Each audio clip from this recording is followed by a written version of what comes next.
Hi, I'm Christina. I'm Maya from from Book Dreams, and welcome to a new video.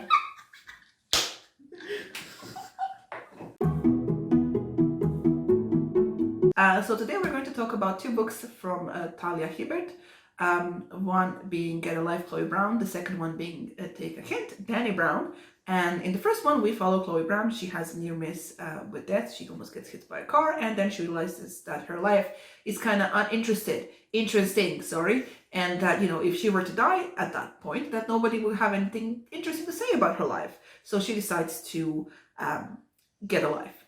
Basically, she suffers from a chronic illness, which includes pain and just general uncomfortableness in her body. And that has caused her to sort of not isolate, isolate herself. She doesn't really have any friends. She used to have a fiance that left her, and she has her sisters that keep her company and everything, but she now decides that she's going to, move out and strike out on her own and do all the fun stuff on her list.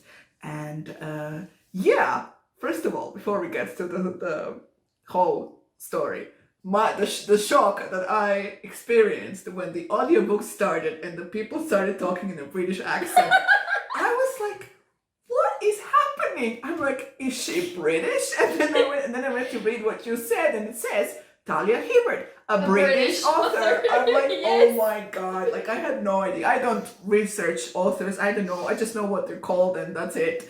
Do you know what? I'll just say, do you know what the sad thing is? What? I read the first book and I listened to Danny Brown on audiobook, and that was my same reaction.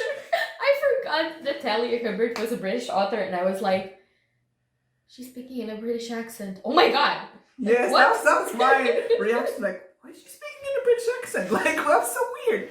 But yeah, obviously, we assumed and made asses of ourselves. But yeah, Talia is British, and the audiobooks are done by a wonderful British narrator whose name will write down downstairs in the lower part of the screen.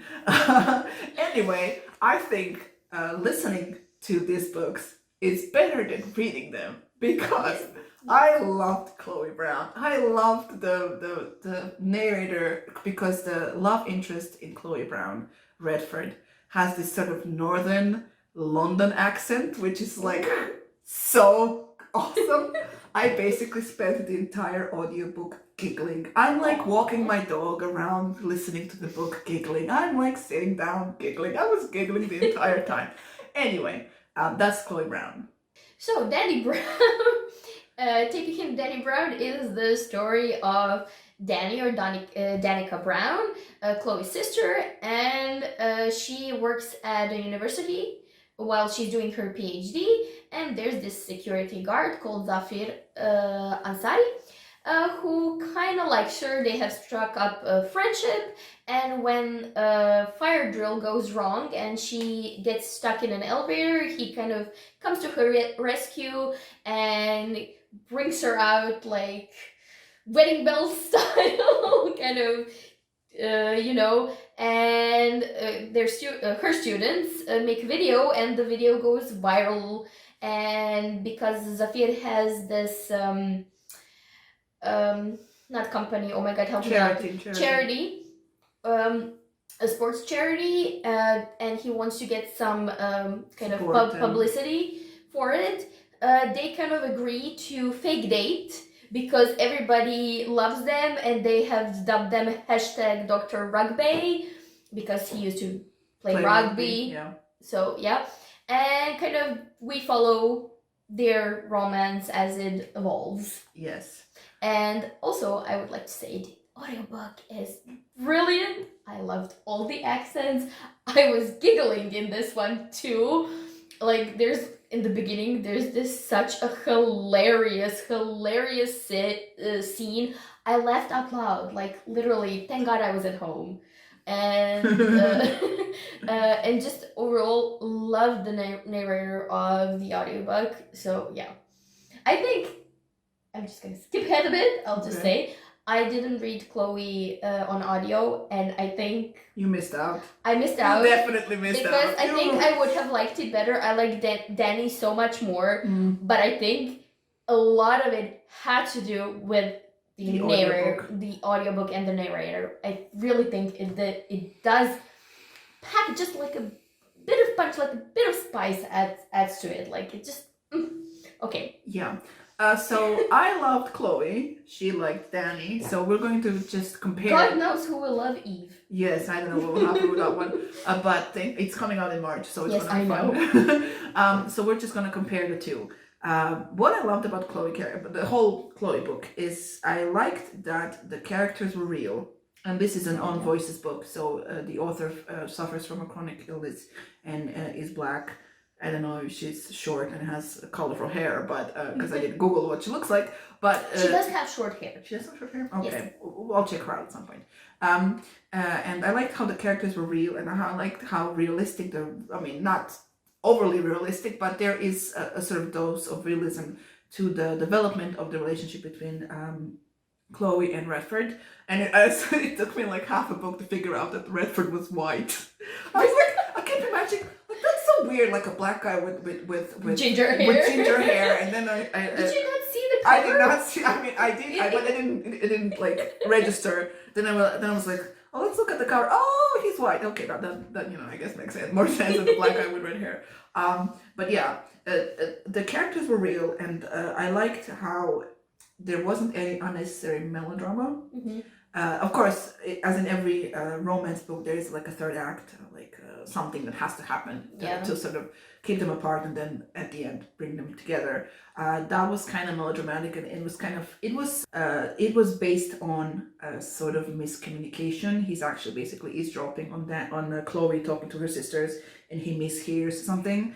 And it brings him to his past trauma, which is also interesting that both of them characters have their own like traumas and things that they're dealing with. But it's not like overly dramatic or something so soap opera-y that you can be like, oh, like I don't care, like rolling your eyes and everything, because it felt so like it felt real and it was a fun book to follow and fun relationship to follow as it grows and builds and everything.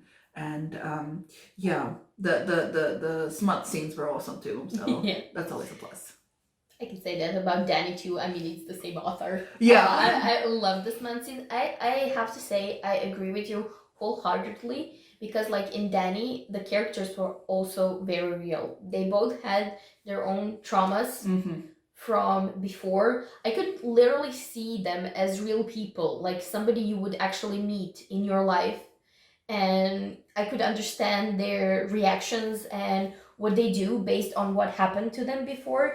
I really, really liked the conversation about anxiety and how to deal with anxiety, how anxiety can be a really detrimental thing to your health and to your life, and that you really need to fight every day with it to be okay. And I loved the fact that it was coming from a male perspective also. And it's usually the women who are so like like it's a women's disease. But also I like how both Zafir and Redford were in touch with their emotions. Yes, and usually in romances the male character is like, no, I'm a fucking stone, I don't talk about emotions and everything. Like, but this is like very interesting how both of them were aware of their things and they were dealing with them in their own way. But as the story progresses, they both learn from the Brown sisters how to like be a bit braver, they're affected by both of them and they are affected by them, to sort of get their shit together and get together in the end. So I really also liked in Danny how I felt like their communication was very open. They knew what they were getting themselves into. Like there were feelings there and they were working through them. I mean, but I didn't feel like it was overly done. Like I could see like that happening in real life. I just know that's what I'm trying to say. But I like the fact that they were open to each other. I like Danny as a character because she was very like straightforward and she talked her mind and she didn't care about like mostly what everybody thinks, and she was just this is who I am, this is what you get, like take me or not, I don't care. Also I like that. I also think the moral of both of the stories is basically you have to keep looking searching for a person that will accept you for who you are. For in both of the books, Redford and Zafir are like, you were with the wrong people, because both of them were like in a relationship before it hurt them because they didn't accept them for who they were. And That's true. and Redford from the beginning was like, oh, she's so adorable, and I can totally like, oh, he had understanding for her disease and for Chloe's disease and for how it affects her life. And he didn't see a problem. He didn't see it like a great sacrifice. Oh, now I will, be the greater person and adapt to the sick person, whatever. And Zafir was like, I really distinctly remember him telling Danny that like, this is not what relationships are. Relationships are about compromise, because Danny would sort of ruin her relationship because she was with people who didn't understand her drive to in her profession, because she's working on her PhD, and that she has to work, that she has to do things. And he was like, well, relationships are about compromise and wanting to compromise and wanting to be, support the person you're with. So you were both of them are like, you girls are with wrong people. We are the right people. Be with us. And I totally missed that one. I kept, because I read both of them. Like I read both of them in a week, and one after the other, and I was like, oh god, the both of them is like, basically you have to find the right person to be with, and that's just, that's what the story I was. remember. Which kind of brings me to Eve, because I went to see what the third book is about, and it's not the same like type of story. It's not like they know each other. It's not like, I mean, I don't know, we'll see what happens, but it's mostly like, because I think Eve goes in to this like bed and breakfast, and she runs over the owner, and then she has to move in, and I mean, she moves in and she helps out, and basically, we'll see. It doesn't seem like the same type of story that we had with Chloe and Danny, so it should be interesting. Yeah. Well, basically, I think what we're trying to say is that although they obviously have the same characteristics, should I even say the same storyline in effect? Yeah. They are very, like, there's a trope that's going on here. Yes. Like, but at the same time, each of them are so distinct that you can individually enjoy them the same amount. Yes. Like, yes. I maybe liked Chloe a bit less, but like that a bit less is just it means I just got a little more invested in Danny's story. Yeah. But I still genuinely loved Chloe's story as well. So I don't know. I think we're saying that we really like this. Yeah, we did.